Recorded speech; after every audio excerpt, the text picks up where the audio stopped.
Hello everybody, my name is The Strange Eli and welcome to another video. As you might have expected, because Suicide Squad came out this weekend, I'm going to be talking about Suicide Squad. So this is my Suicide Squad review.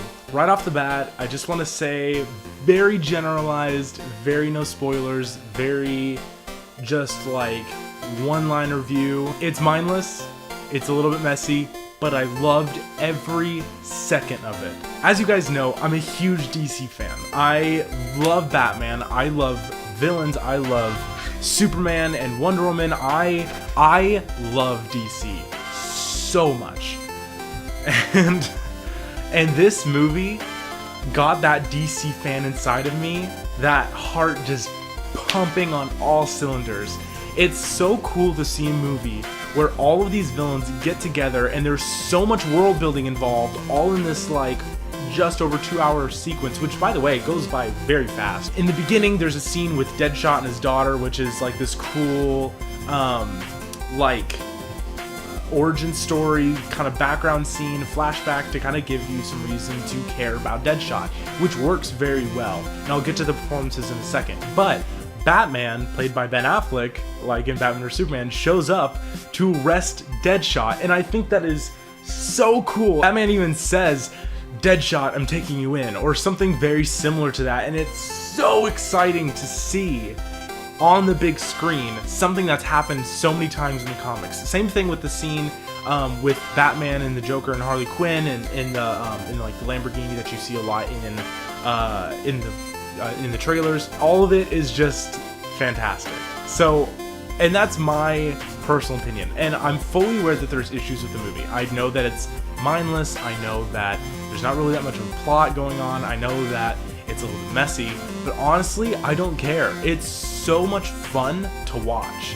It is visually interesting, it is visually exciting. All of these characters have super cool powers and in a very wide array, and they all have different backstories and things going on, and it's so much fun. So anyways, to get into specifics, Will Smith as Deadshot is fantastic, probably one of Will Smith's most memorable roles in years, and probably one of his best performances in a long time. It's like, after watching him in Concussion, I was very stoked for him in this movie, and rightly so. He's really, actually, he's like almost universally agreed upon to be one of the best parts, if not the best part of the movie.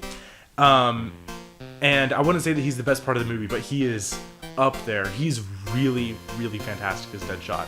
Margot Robbie as Harley Quinn is also fantastic. I feel like her accent was kind of wobbly, but it was as close as she could get to that full-on Harley Quinn New York accent as she could possibly get without making it too ridiculous or too cartoony. Cara Delevingne is Enchantress. Enchantress is really cool, but I feel like she didn't have enough to do with the movie. I kind of wish that she had spent more time with the Suicide Squad, with the actual Task Force X, because I feel like that dynamic would have been more interesting than what we were presented in the film, but it was still cool nonetheless. Jai Courtney is fantastic as Captain Boomerang. It's exactly how Captain Boomerang would be in my head. Like it's exactly how I would write Captain Boomerang. It's exactly how I would want Captain Boomerang to act. It's exactly how he would look. It's just like Captain Boomerang in this movie works for me very well. Killer Croc is really cool.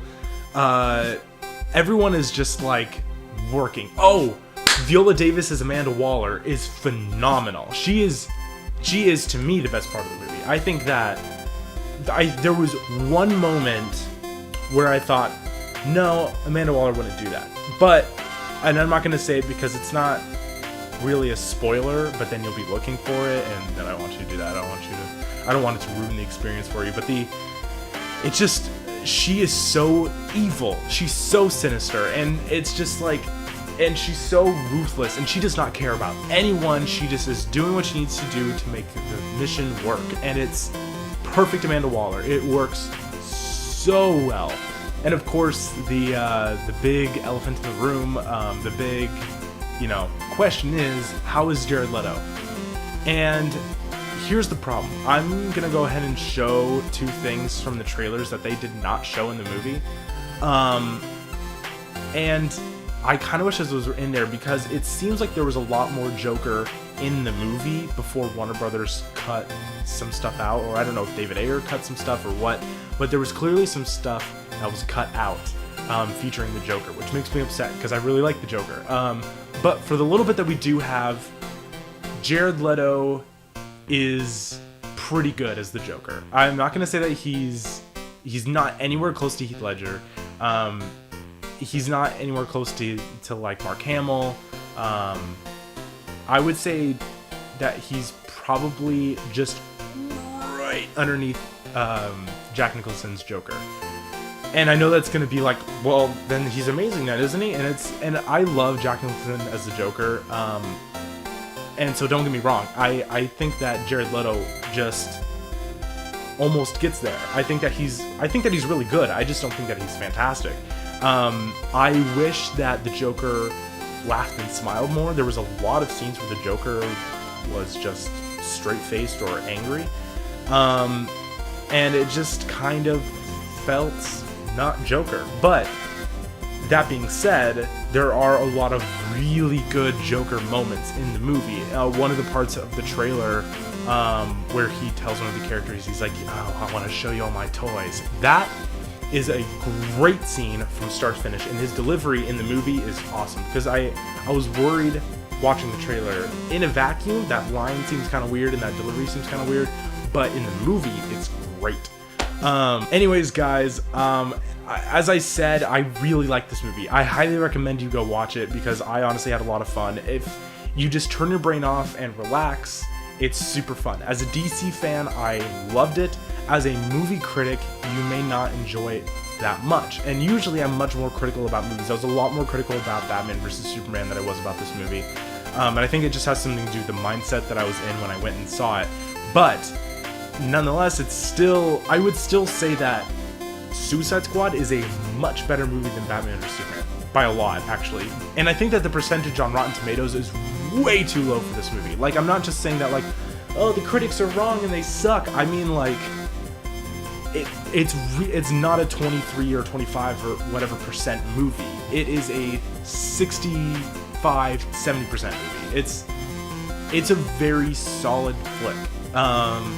And if all you want to watch is a really solid flick, then it's exactly what you're gonna get. Anyways, guys, thank you all so much for watching this video. If you want me to do a more spoiler-heavy talk of, like, details, like plot points, and talk about more about Enchantress or any of the other members of the Suicide Squad, or if you want me to talk about any sort of, like, very specific moments, let me know, and I'll probably do a video about it if you guys are interested. So leave it in the comments below, like this video, go ahead and watch it a lot, share it with your friends, and then that way that'll let me know to do a spoiler talk.